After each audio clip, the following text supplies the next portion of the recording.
Ahoj, vítám tě u dnešního videa a dneska to bude další díl ze série Genesis, a to první kniha Mojžíšova, druhý příběh.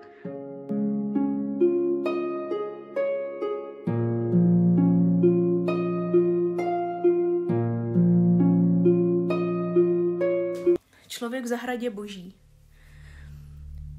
Toto je rodopis nebe a země, jak byly stvořeny.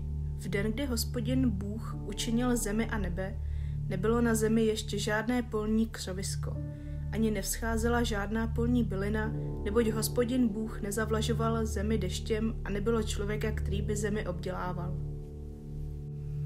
Jen záplava vstupovala ze země a napájela celý zemský povrch. I vytvořil Hospodin Bůh člověka, prach ze země, a vdechl mu v chřípí dech života.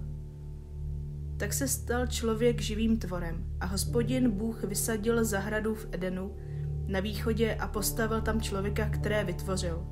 Hospodin Bůh dal vyrůst ze země všemu stromoví, žádoucímu na pohled, s plody dobrými k jídlu. Uprostřed zahrady pak strom života a stromu poznání dobrého a zlého. Z Edenu vychází řeka, aby napájela zahradu. Odtud dál se rozděluje ve 4 hlavní toky.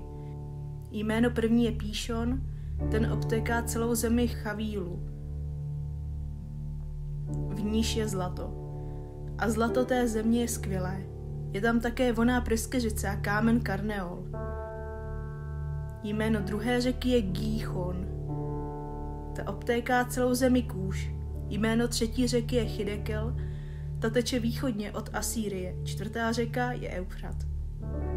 Hospodin Bůh postavil člověka do zahrady v Edenu, aby obdělával a střežil. A Hospodin Bůh člověku přikázal: z každého stromu smíš jíst všechny plody, ze stromu poznání dobrého a zlého však nejes. V den, kdybys z něho pojedl, propadneš smrti. I řekl Hospodin Bůh: není dobré, aby člověk byl sám. Učiním mu pomoc, jemu rovnou. Když vytvořil Hospodin Bůh ze země všechnu polní zvěř a všechno nebeské ptactvo, přivedl je k člověku, aby viděl, jak je nazve. Každý živý tvor se měl jmenovat podle toho, jak jej nazve. Člověk tedy pojmenoval všechny zvířata, nebeské ptactvo i všechnu polní zvěř, ale pro člověka se nenašla pomoc jemu rovná. I uvedl Hospodin Bůh na člověka mrákotu, až usnul. Vzal jedno z jeho žeber a uzavřel to místo masem. A Hospodin Bůh utvořil z žebra, které vzal z člověka ženu, a přivedl ji k němu. Člověk zvolal: toto je kost z mých kostí a tělo z mého těla, ať muženou se nazývá, vždyť z muže vzata jest. Proto opustí muž svého otce i matku a přilne ke své ženě a stanou se jedním tělem. Oba dva byli nazí, člověk i jeho žena, ale nestyděli se.